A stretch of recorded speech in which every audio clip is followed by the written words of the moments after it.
Auzubillahiminash-shaytanir-rajim. Bismillahir-rahmanir-rahim. Assalamu alaikum, my dear students. Today we are going to learn another lesson, Quaid-e-Azam and his vision for Pakistan. My dear students, first we have to learn about the Quaid-e-Azam and his mission for Pakistan. So Quaid-e-Azam Muhammad Ali Jinnah was born in 1877 and died in 1948. He was a dynamic personality and the founder of Pakistan. Quaid-e-Azam, in this lesson, the Quaid-e-Azam and his vision for Pakistan. So we have to know about the Quaid-e-Azam and his vision for Pakistan. What was his vision and what was his role for the independence of Pakistan? So my dear students, his vision for Pakistan was clear. Before, for Pakistan, his role was a great for not only Muslims but Hindus alike. He was considered a great personality and an ambassador for the Muslim, Hindus and other minorities in the subcontinent. So my dear students, Quaid-e-Azam's vision was very clear. He wanted to separate a Muslim state for Muslims because he knew that Muslims have separate living, have separate a religion, had separate culture and tradition, even civilization. He knew the conspiracy of Hindus in the subcontinent. As I already told you that first he was considered the ambassador for Hindus, Muslims, Christians and other religious sects.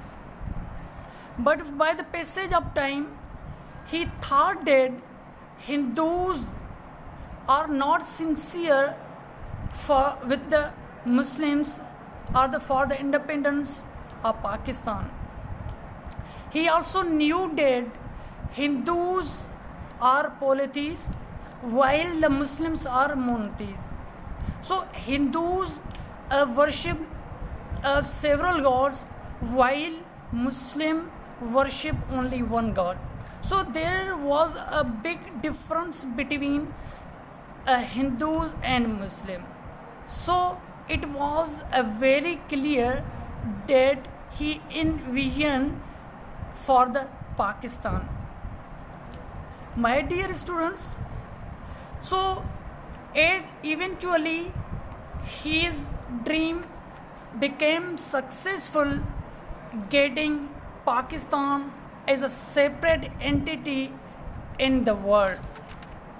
So he was succeeded. When Pakistan got independence by the efforts, struggles and strive of the founder Quaid-e-Azam Muhammad Ali Jinnah. So on August 1100, 1947, the Quaid-e-Azam, on his election as the first president of the Constituent Assembly of Pakistan, declared that. So because his message not only to Muslim but Hindus, Sikhs and other minorities who travel from subcontinent to the newly independent of Pakistan. What was his message to the people, to the newly independent of country Pakistan? His message was, my dear students, that you are free to go to your temples, you are free to go to your mosque or to any other place of worship in this state of Pakistan. So the first message of Quaid-e-Azam Muhammad Ali Jinnah was, you are free to go to any place of in newly independent of Pakistan. You may belong to any religion or cause or creed that has nothing to do with the business of the state. We are starting in the days when there is no discrimination, no distinction between one community and other. So it was a message to the all peoples, whether they were Muslims, in particular Hindus and Sikhs and other minorities in the newly independent of Pakistan. So my dear students, it was a very clear the vision of Quaid-e-Azam Muhammad Ali Jinnah for Pakistan. You saw that it was a very clear that the vision of Quaid-e-Azam Muhammad Ali Jinnah for Pakistan as a newly independent country or as a separate entity for the Muslim of subcontinent. And you knew that the dream, the vision for Pakistan was at loss became successful. So my dear students, here we have to understand the difficult words from the lesson. So we must have to understand here the words. What are words we are asking in the text? Polarization. Polarization means in grooves. Transform means to transform to another place. Occasion means at a time. Suspicious, suspicions, doubts. Culminate means climax, means to end or final result of something. Vision, so it is vision for the future planning.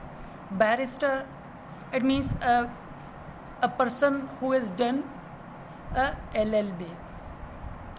So here make sentence of your own using the following words: sincere, role, separate, respect, equal. So these words you have to use in your sentence. Suppose the first word I use in the sentence, so I am sincere to my studies. Okay, so the rest of the word you have to use in your sentences. So my dear students, here comprehension.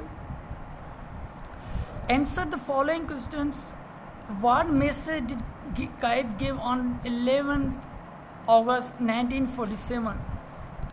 At the last passage, I also read it out that the message of Quaid-e-Azam was 11th August 1947, and to the Muslims, even Hindus, even other minority, to the newly independent of country, that you are free and you are free to go to your mosque, even temples or any other place in the newly independent of country. You may belong to any religion, creed or cause. So my dear student, in the second question, why was Quaid-e-Azam called an ambassador of the Hindus-Muslim unity? It is very clear that he was called an ambassador of the Hindus-Muslim unity because he not only worked for the Muslim but also worked for the Hindus alike. That is why he was called an ambassador of the Hindus-Muslim unity, because at that time Muslims were united, Muslim and Hindus were united. So here, my dear student, what you have to do here, write a paragraph on the achievements of Quaid-e-Azam, and also you have to write 10 sentences about how you would serve Pakistan. It is your opinion. If you are allocated or if you are assigned any job, how you will serve for Pakistan. This is homework for you, my dear student. You have to write about this composition for you as well. So I think, my dear students, you have covered that all my points or covered in my lecture, and you will be able to write what you have been asked. So inshallah, in the next lecture we will solve the remaining exercise in the coming lecture. So wait for the coming lecture and be prepared for the remaining exercise until in another lecture. Thank you, my dear students.